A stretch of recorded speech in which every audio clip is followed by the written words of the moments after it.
Kami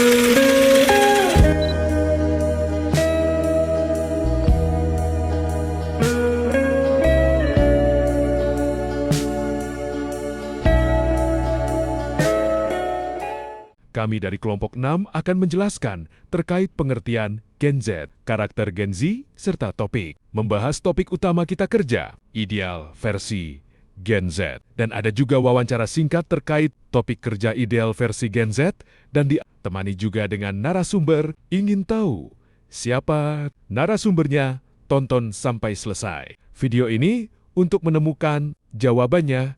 Oke, nggak usah lama-lama. Langsung saja ke videonya. Selamat menonton.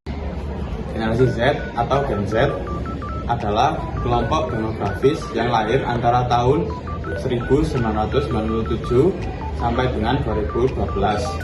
Tumbuh besar sebagai digital native yang mahir teknologi, media sosial, dan juga internet. Selanjutnya, karakteristik dari Gen Z yaitu memiliki karakteristik yang kreatif, inovatif, dan toleransi yang tinggi terhadap perbedaan dan update dalam teknologi. Kesadaran versi Gen Z menurut saya sebagai belajar, Gen Z itu mencari pekerjaan yang rata-rata simpel, tidak ribet. Biasanya Gen Z itu dari pekerjaan yang kriterianya bergantungan kepada. Selanjutnya, sesi wawancara dengan narasumber. Pasti kalian sudah menunggu dan penasaran siapa sih narasumbernya. Narasumbernya adalah Pak Yafi. Halo Pak Yafi, bagaimana kabarnya? Baik. Pak Yafi yang mewawancarai terkait topik kerjaan Gen Z.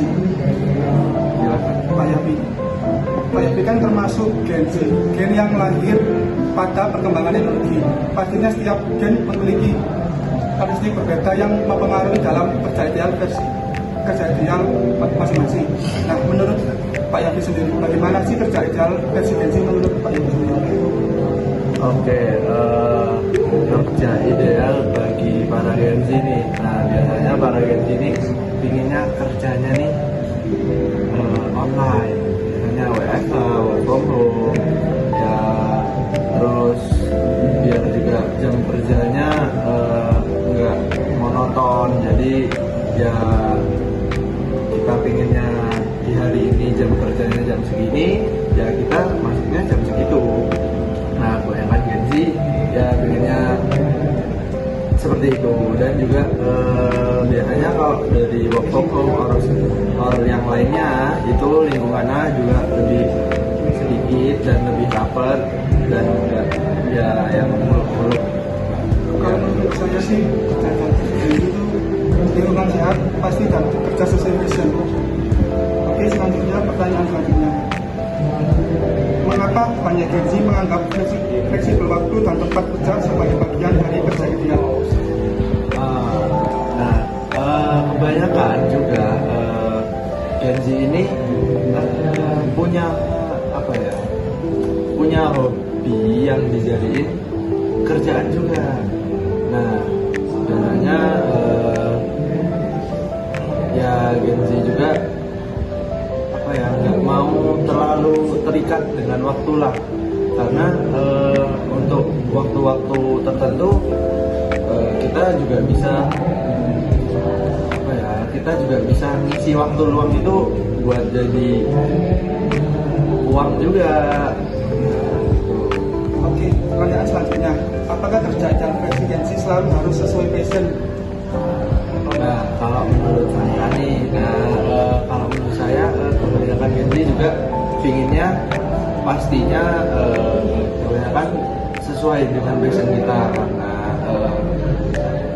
karena kalau biasanya nggak sesuai passion ini, kita nanti jadi jenuh, jadi bosen, dan malah kerjaannya kita nggak benar gitu. Jadi kita lebih memilih kerjaannya ya sesuai dengan passion kita gitu. Selanjutnya, mengapa lingkungan kerja yang suportif dan sehat secara mental sangat penting bagi Gen Z? Oke, kalau itu gimana semua kayaknya bukan Gen Z doang nih yang ingin lingkungannya sehat, pasti gen-gen yang lainnya juga ingin. Nah, karena pada saat kita kerja kita bukan untuk diri kita sendiri, di mana kerja itu kan di dalam satu kesatuan, jadi kita nggak sendiri lah di situ. Jadi kita juga butuh orang lain. Kalau misalkan di dalam situ orangnya sportif, kita juga bakal lebih semangat buat kerja di situ, juga punya semangat baru dan lain sebagainya. Oke, terima kasih atas waktunya Pak Yati. Mungkin itu saja wawancara singkat dengan Pak Yati. Sekian dari kami. Wassalamualaikum warahmatullahi wabarakatuh.